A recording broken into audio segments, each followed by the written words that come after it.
Well, today I have the honor of having the most incredible woman that I have met in a very, very long time. And she's been in my life a very long time. And I'm more than blessed. I actually get teary just introducing her because I love her so much. And you are going to adore her as much as I do once you find out of her journey.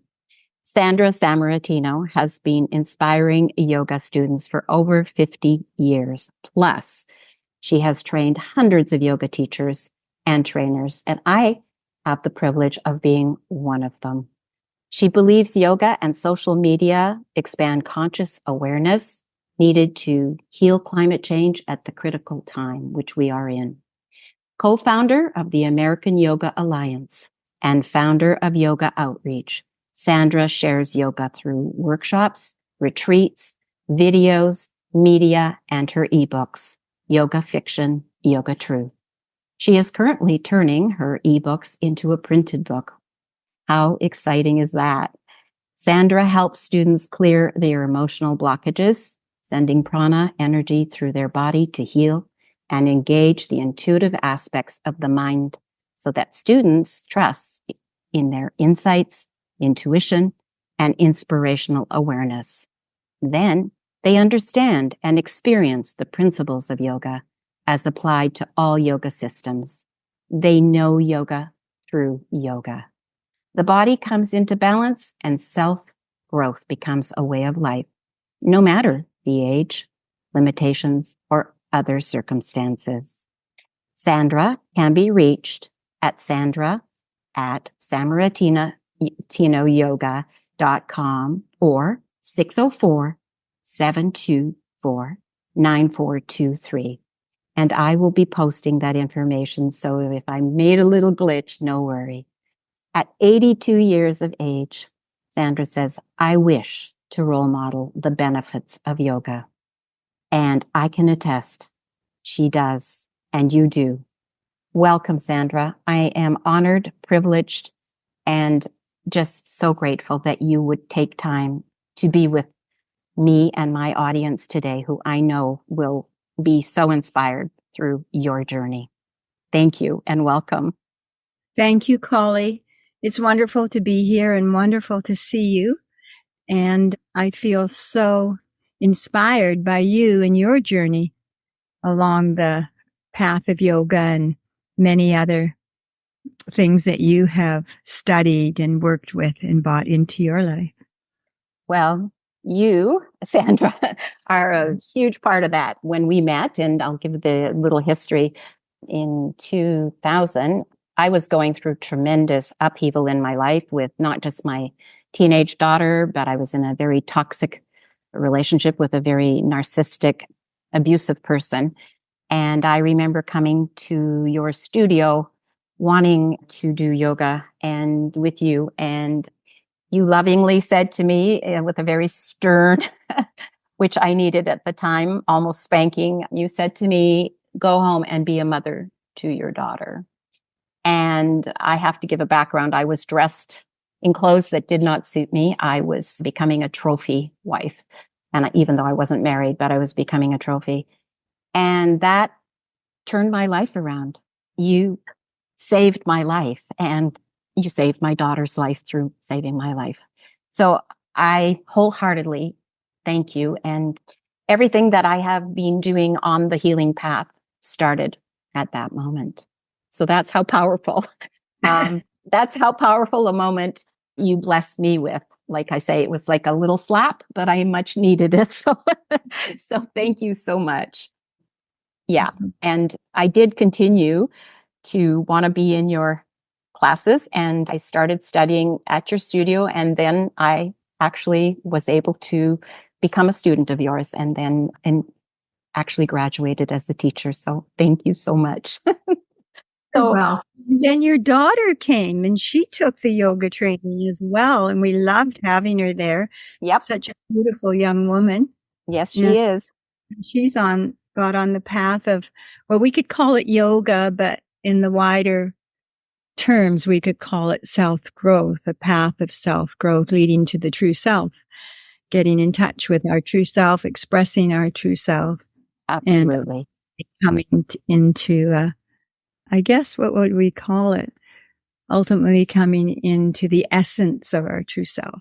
Yeah, absolutely. And so that's just, that's one story of many that I know you have of students that have been blessed through you. And so Sandra, I wanted to know, I want our audience to know more about you and what motivated you in the very, very, very beginning to do yoga, to become part of yoga and make it part of your life.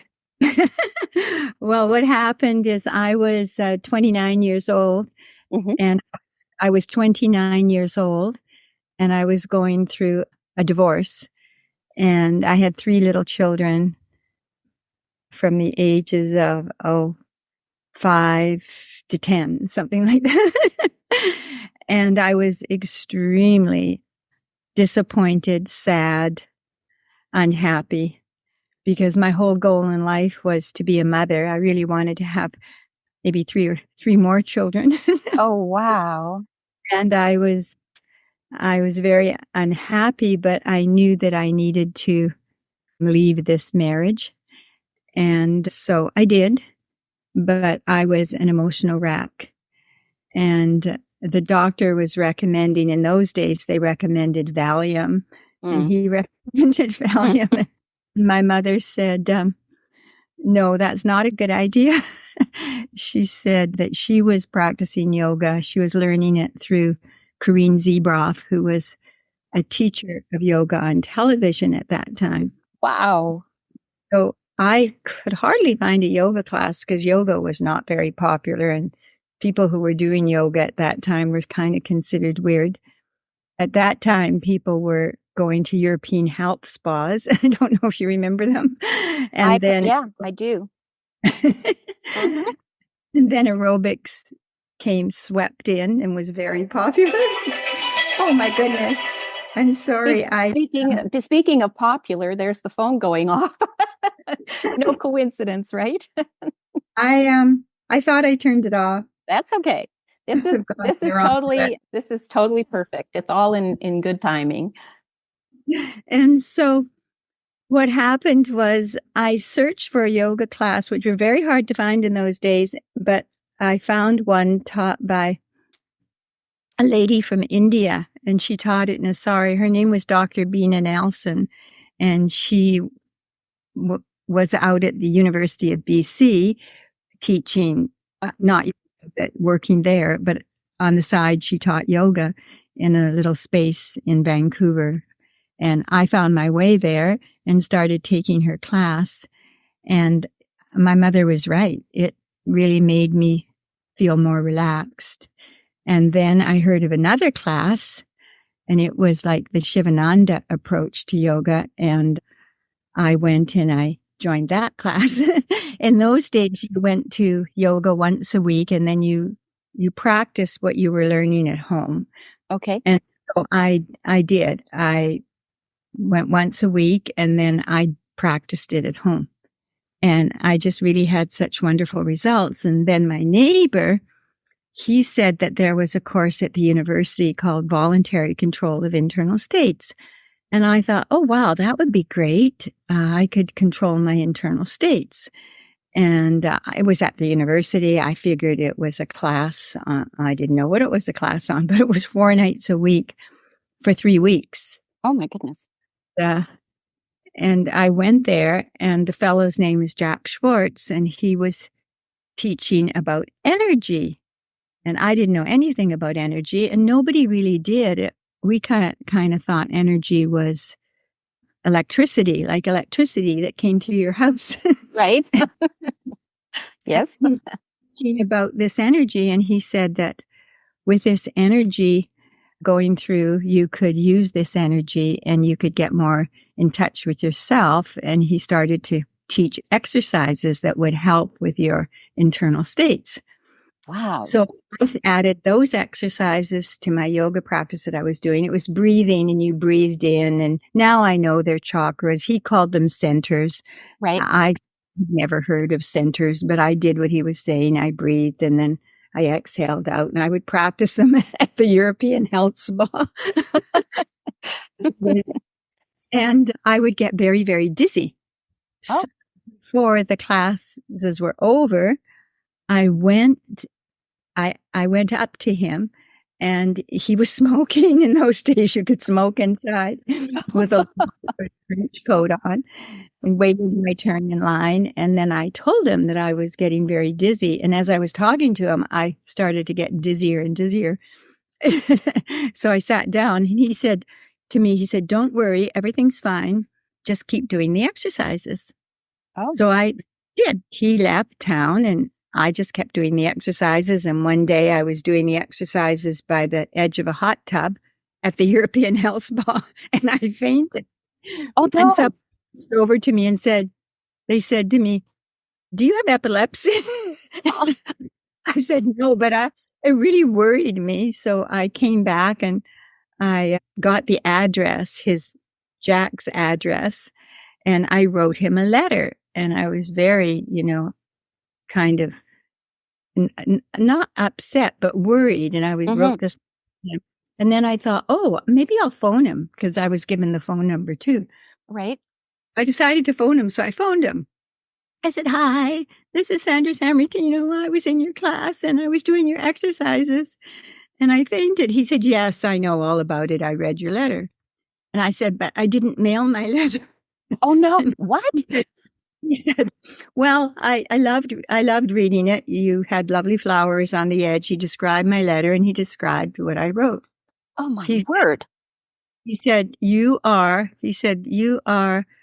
a car that's been parked in a garage for a very long time, and you're just beginning to run." And I said, "Oh, okay, thank you, bye," and I hung up. And I went over to look at my letter, and it was there. It was right there in my desk, and I was just in shock. Yeah. Studied with him for about 5 years, and during that time, I learned that I asked him, "How did you read my letter?" I asked him. And he said that I was very upset when I was writing it, and my energy went really high. Oh. And he called it energy. Energy went really high. And he said, and he was on the same vibrational level as I was. And so it just appeared to him, because it was the same vibrational level. Somehow it appeared to him. That's what he told me. And by this time I could kind of accept that, because I was working with him with energy. Right. And then I said, "But I could have really hurt myself." And he said, "No." He said, "You're protected." That's all he said. But when he said that I was protected, it made me feel so protected. It made me feel so sort of helped, because I was struggling with these 3 children, and I was trying to figure out how I'd gotten myself into the mess I was in. I was sort of on those early stages of self-growth, trying to figure it all out. So that was sort of my beginning into it. And I just kept going to every yoga class I could go to and doing Jack's exercises. But then one day I got an offer. I got an offer at a TV station that was just starting in Vancouver. Oh. And it was a very exciting offer. And so I thought, oh, I'm going to try Jack's exercises, because he said that we wanted this energy in our body so that we could get in touch with deeper parts of ourselves and get to know for ourselves our own creativity, what to do. So I sat down and I closed my eyes and I breathed in and out like he told us to. And I just said, "Should I take this job?" And inside of me, a voice came and said, "No. Oh. You need to be with your children." Speaking of children, you Yes. need to be with your children. And when that voice inside my head came to me, I cried Oh. and realized that I really needed to be with my children. And I did. And that gave me time to do yoga. We cut out a lot of expenses in our life. And I had, at this point, was in a rooming house where I lived on the main floor and I rented out rooms. My husband and I at this time were divorced. And And I continued on this, like that moment just changed me forever. It changed me because I realized that I could go inside myself and I could find the answers inside myself. Wow. And I was studying yoga, but I was studying different forms of yoga. And in those days, there were a lot of different forms of yoga and people had their own form. But I was kind of studying it wherever I could. And I was using what worked for me to calm me. And I thought, this is so great. I can't believe that I've gotten so better so fast and so quick. And with the yoga, not so much with Jack, just pointed me in the right direction. Right. So many ways he pointed me in the right direction. But with the yoga, and then I thought, I'll teach it. In those days, there were no teacher training courses, and the people who did teach yoga were teaching, you know, for gurus that from India, and they were sort of teaching for Shivananda or different gurus. And so I started teaching it, and I was just teaching them what was working for me. And I was even teaching in aerobic gyms. I'd go into aerobic gyms and I'd be teaching yoga that had worked for me. And I just kept doing that. I just kept sharing with people what was working. I never, ever thought I'd be a yoga teacher. I thought I would go back and be a teacher because I was an elementary school teacher and I loved little children. But I never got back there. I tried to do my upgrading but my youngest child didn't do well in what is now called daycare. She just cried. And so I just would take her home. And then instead of going to do the university for my upgrading, I kept studying yoga. Wow. And I had another experience that sort of told me that I should stay in yoga, and a couple of experiences that told me I should stay in yoga and that I should make yoga my vocation. Can you expand on those? Well, what happened was the children were young and I was studying yoga and I was feeling better, and I started trying to upgrade my university so I could become a physiotherapist. I thought, I'll become a physiotherapist. And in those days, you had a double degree, physiotherapy and occupational therapy. So I kept myself doing that. I was studying math and chemistry and this sort of thing. And the school told me that if I could get above a 75% average, they let me in because I was an older student. Right. And I did. I got a 76% average, but then they told me that they were splitting the program and it was going to be physiotherapy or occupational therapy, and that I was not accepted in.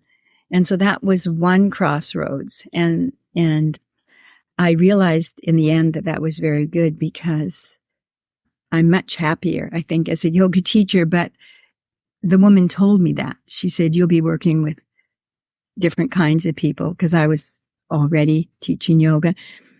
And so that pushed me back into the field of yoga. And then I had another experience too. It was an inner experience. Maybe my yoga, as you know, was quite wild. Yes. It was great. It still is. I studied with well, I was getting strong and I was getting flexible. And I didn't have a guru. Most people had a guru. They were studying a particular kind of yoga. Right. And I was studying everything and putting it together in my own way. And then I realized, well, I'm strong and I'm flexible and I feel pretty good.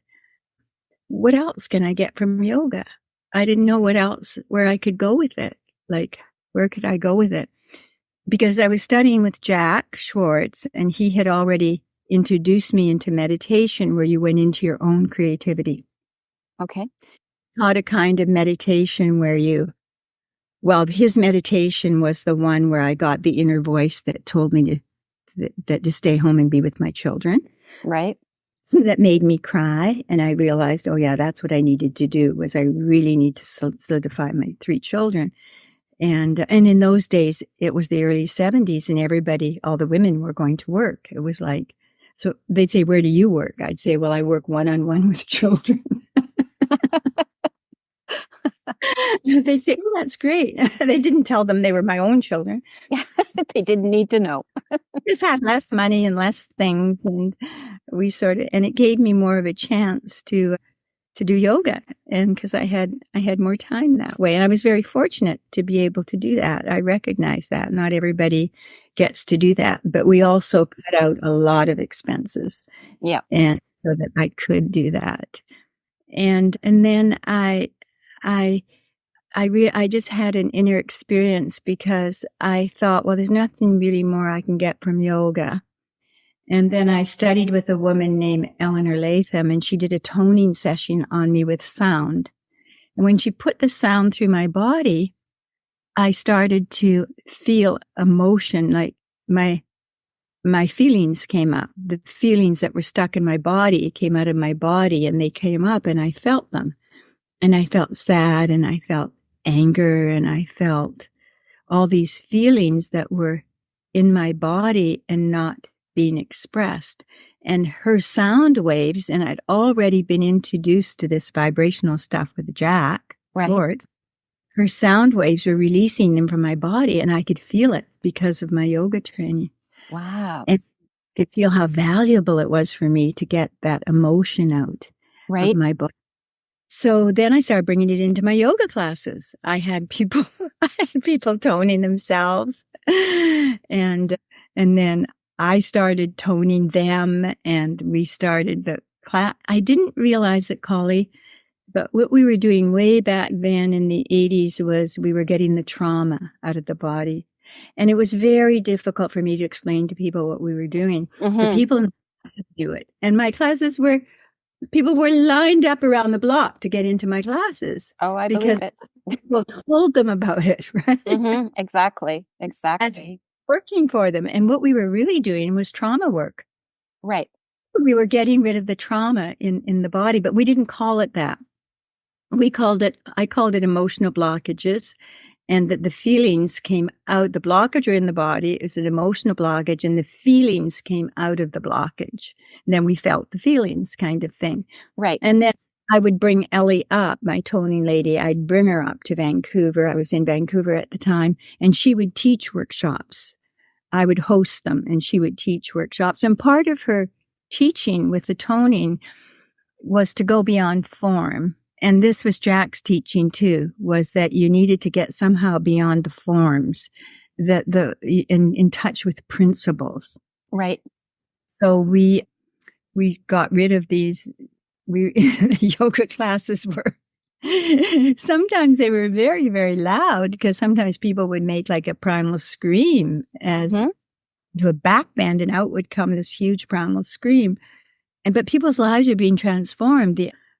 I could name you person after person.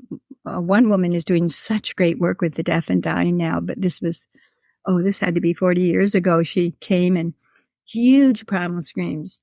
She was like a CEO of a company. Okay. Bulimic. And when we did this work, boom, she just kind of healed with. And then she went on to do yoga and teaching yoga and doing other things. And now she works with the deaf and dying. But, just so many things happened with transforming people's lives with getting in the body. Oh, and yeah. Now what's happening is that everybody understands about trauma in the body. In those days, people didn't have a language for it. We didn't understand it. But now it's very common. If you talk about trauma and trauma in the body, people understand it. They even teach trauma sensitive yoga kind of thing. But now I'm sort of gone full circle, kind of, and I'm working directly with light energies. And I think this is the thing of the future. Universal soul, universal, going beyond form. That's what Eleanor, the toning lady, also taught me. Well, I remember, I remember being in your classes with, when you were doing toning. There's no description for the experience, really, for me. It was like whoa, for people who might do drugs or alcohol, you can't compare the experience of getting into your body and doing the yoga and doing the toning. What I would say is trippy, very trippy, but very serene and very beautiful. And I do believe what you are saying, because I have studied trauma now for so many years. I'm finding it to be such a catch-all phrase, and there are so many people out there interpreting it in different ways. But I know from doing yoga with you and, from doing kinesiology as well, that unless, like you say, you get, into the body and not just get it out, but you have to be in touch with it. It's not a quick fix. And like you say, with regards to the light, bringing in. What it is it's an experience that goes beyond your conditioned thinking mind. Mm-hmm. It you into your feelings. Unfortunately, or fortunately, however we look at it, we have to go through our feelings, right, to through it. Right. I wish we could look at it from our intellectual mind and go, oh yeah, that's what that guy did. He had a girlfriend. He left me with these 3 kids. But it's a feeling thing. It's a feeling thing in our body. Exactly. And we need to experience it and feel it and take it out of our body. And then we can be totally healed. It's, in those days, I taught a workshop in Winnipeg at the Sorrow and Strength Conference, and it was for sexual abuse survivors. Okay. And I'd been teaching in Winnipeg, so I had some teachers that I was training. They came with me, and I had everybody in the room and gone to the bathroom, and no one could leave the room for an hour. They had to stay in the room, and I opened up their body with yoga and sound. And the sound in that room of pain, of sorrow, of anger, of rage. And then we were there to sort of help them go through it and provide that sort of stability. And when it was over and everybody was lying down on their back, there was just such calmness and peace. And because they had an experience of the feelings and coming through them. After that class was over, there was a talk, and I went to listen to it, and it was the people who were hosting the conference, and they'd even written books on surviving sexual abuse. And when I looked at them, I realized that they had done a good job. Yes, they had done things that helped them, but it mostly helped them through their mind, not through the body. And I just sat there and I realized I wish, because you need a certain amount of ego strength in order to go into the body and let this stuff come, because you have to be able to handle what's coming out. If you can't handle it, or you need a support group, or you need somebody to help you. And I just so wish that at some point they could get to that point where they could use the body to help bring it out of the body. So with what you said, Sandra, about doing, where you're headed, like with regards to, continuing more and more and expanding the field, but it's like you're sort of, like you said, gone full circle, right? Can you talk about that? What that looks like? What it is now is, and I think that we're on the leading edge again. I think that I won't be around because I'm 82 now. Oh, you might be. I think to 20 years. I hope to live to be 100, but I may not. But yeah, I hope that in 15 years or so, that light. So we have a physical body. Right. We have this energy body. That's what Jack Schwartz taught me when I was very, very young. So I got a sense of that. We call it the energy body. We call it the crystal body. We call it the light body. There's many names for it. Sometimes it's called the vital body, but it's an energetic body. And in Chinese medicine, they talk about meridians and they do acupuncture. and they get the energy to flow through the meridians. The Hawaiians call it mana, and they get the energy to flow. There's different names for it. But it's our energy body, and it's universal. Right. It's universal to everybody, beyond creed, beyond faith, beyond any type of thing you're doing. It's universal. And so as the energy moves through it, as we know from acupuncture and massage, deep tissue massage, the energy moves through it, and we have a sense of feeling better, right. of greater being, of healing. So I think that's where it's headed, where everybody gets to understand that there is this energy body. And I notice it now as I'm in my 80s, that there's sort of a force that wants to come through us. And and I notice it, I'm not judging it. I notice it. Right. I notice people in my age group that aren't familiar with it. They can get very rattled. They can get very depressed. They can get very depressed, angry, curmudgeon, bitches, or whatever, because energy's coming through and it wants to go through. The physical body is decaying. It's getting softer, and the energy then moves more easily through it. And so the person doesn't understand what's happening to them. I mean, I've been doing this work for years, and I can feel it coming through me, and I'm getting in touch with things that are so deep, and I'm going, oh my God, but I understand the process. And exactly. So I can help myself go through it, and then I can come out sort of fresh and young again. I'm not young. No, I'm not young, but I can come out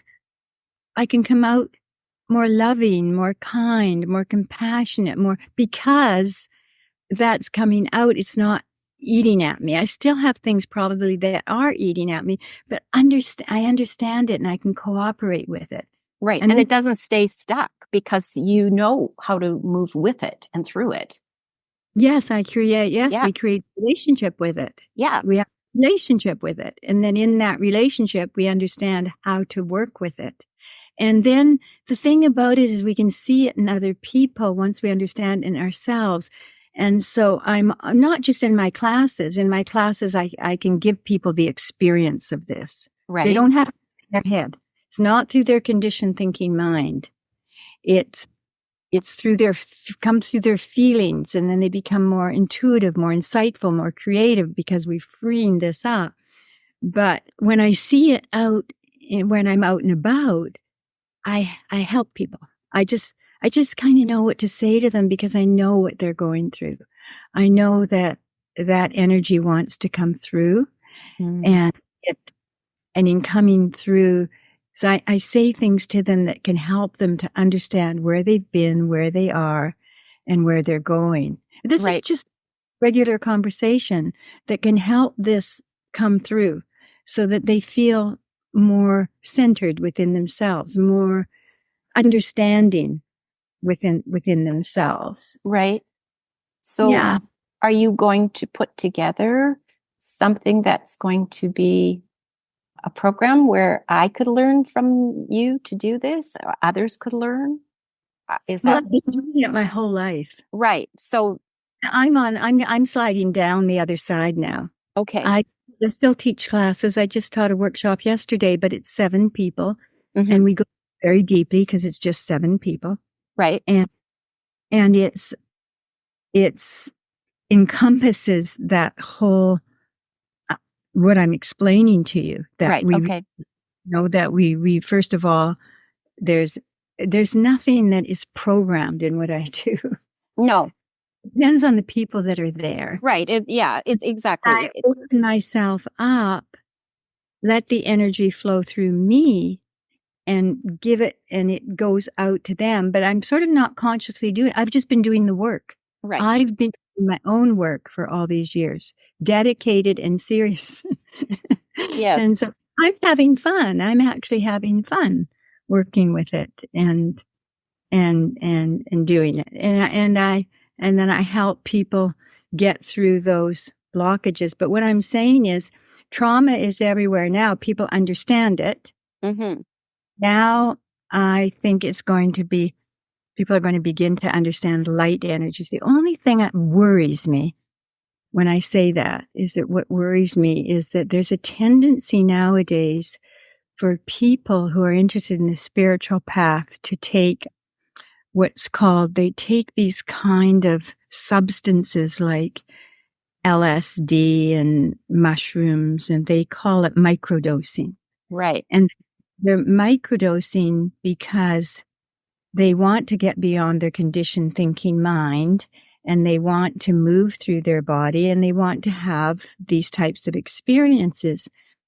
But we're all unique, and we all have a different makeup and different hormonal states and different experiences that we've gone through. And I think that there is no shortcut. I'm not saying I think these substances could help some people, and they could help them, to understand themselves and go deeper, but they would need to be in a controlled circumstance with someone who really understands what they're doing and can guide them. Right. Nowadays, it seems to be, I've even heard that there's yoga classes where they take these microdosing, and I really, and it's being so promoted because it's being so promoted because I guess people feel that we need to deal with climate change. There's so many things we need to deal with. And this is a way of getting people to evolve their consciousness quickly. And I think it's dangerous. I think it's dangerous. I definitely attest. Yeah, there's no way I would do it. There's just Holly, I am so glad that I credit Jack Schwartz and Eleanor Latham. I'm mostly Jack Schwartz for putting my ladder up against the right wall, so that when I climb that ladder, and I've been climbing it since I was 30 years old. Right. That I ended up on the right wall. I ended up at a place that could bring me self-fulfillment, joy, and happiness in spite of the difficulties and ongoing struggles that all of us have in our everyday. Exactly. There's no, to me, get better and better at learning how to deal with them. Exactly. And that leads us to joy and an inner peace. Well, it's that opening up of the joy bridge. It is. And the quick fix, it doesn't fix it. And it's not going, it might seem like it's going to be quick, but it's still not going to be fixed. Because there's really, at the end of the day, the big thing for me with people is that you're not broken. We're not broken, right? But the fact is, so many people are wanting to, fix. And sometimes I question, what are you wanting to fix? Like, what are you wanting to fix here? If you want to find the authenticity of which you are, then you have to do the work. There's no pill, no food, no nothing out there that's going to be swallowed or consumed that's going to give you that enlightenment. Enlightenment has become such a catch-all phrase as well. Mm-hmm. Yeah, it just, it's called, like you used to say, sit on the mat. I remember doing the dedicated teachers classes, and sometimes, we were doing one posture for a very long time. That's so true. And but it's beautiful. Really our everyday life is our everyday life is it's what's happening in our everyday life, what we bring to our everyday life. Well, and we do the yoga. At least myself, I do the yoga in order to bring myself more full towards my everyday life. And which, believe me, has lots of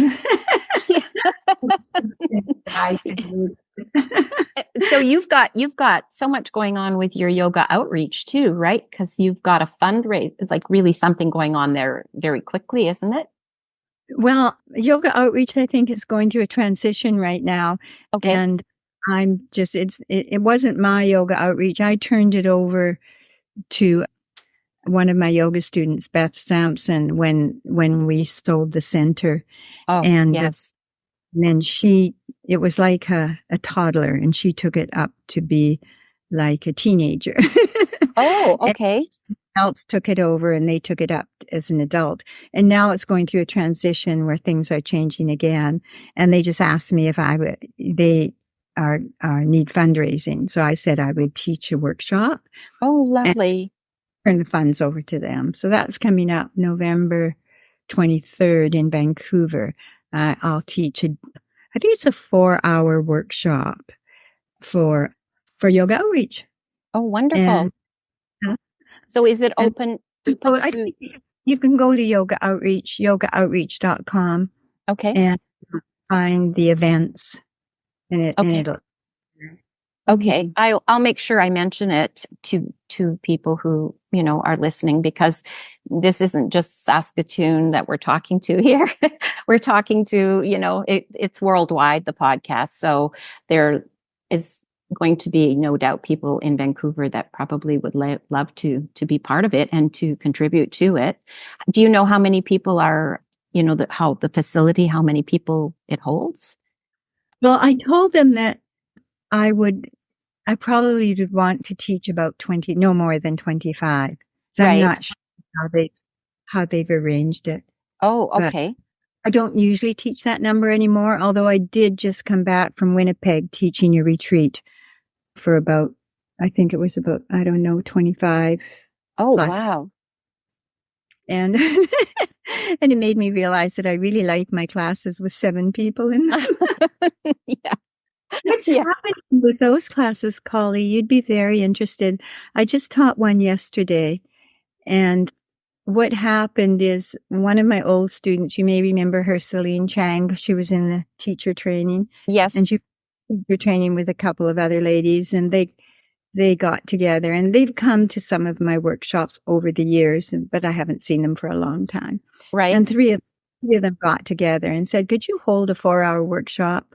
And because we'd like to come to it, because Right. they're coming places and then meeting, coming to White Rock, and so I did that, and then there were 7 of us, and some other people joined to make up the class, and that was just so nice. I saw people I hadn't seen for a long time, and they just fit right in, and and got a sense of what we were working with now, and Mm-hmm. Oh, really, I really. would, I would love to. I mean, the next time I'm going to hopefully be able to get out there for one of them, because I really, well, apart from missing you, I miss doing yoga with you and going deeper.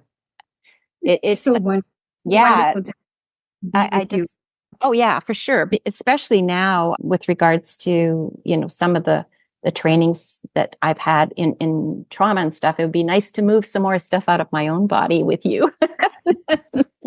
So, move it from the mind, right?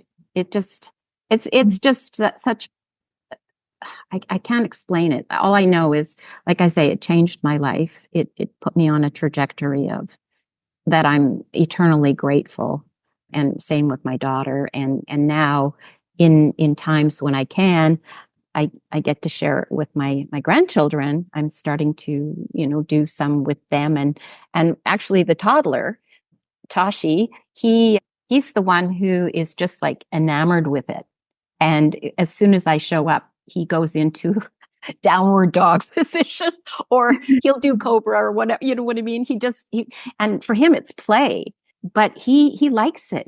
I can tell in his body, he really likes it. So, there's many generations that are doing this because of you, Sandra. So, and, and I'm just one of so many people that have come through your line and through your classes and your studies and everything. And I just love you to bits. I just teary eye, Okay. teary eye, teary eye, and so much gratitude for you for everything. And yeah, so I think it's been a wonderful chat, and I will keep in touch with regards to finding out when you are doing more of those small workshops, and get myself out there somehow, some way, and come and be with you again. That would be wonderful. It'd be wonderful to see you. Yeah, And absolutely. wonderful to see you here. and in person and have a Mhm. great big hug. I Oh get yeah, so absolutely. Absolutely, for sure. I can't wait to share this with, my audience. It's all about this whole podcast was developed to inspire. I'm not a big one on motivation. I like to inspire, and I like to inspire, and if people get motivated, that's their choice. But the whole thing was developed to, to talk about transformation. And your story of your transformation is just like astounding to me. And I know our listeners, will definitely embrace you, and they can reach out, and I will post all the information how they can reach out to you as well. So Polly. I'm going to sign off here before I start to cry when I have to say goodbye. So I just want to send you so much love and gratitude and grace and elegance. And you are a true role model for me. Thank you so much, Colleen. Please give my love to Season, your daughter, and hugs to the grandchildren. I will. And my love to Bob and your children and grandchildren as well. Thank you. All right, my dear. Take care, Sandra. Love you lots. Bye-bye. Voice for it.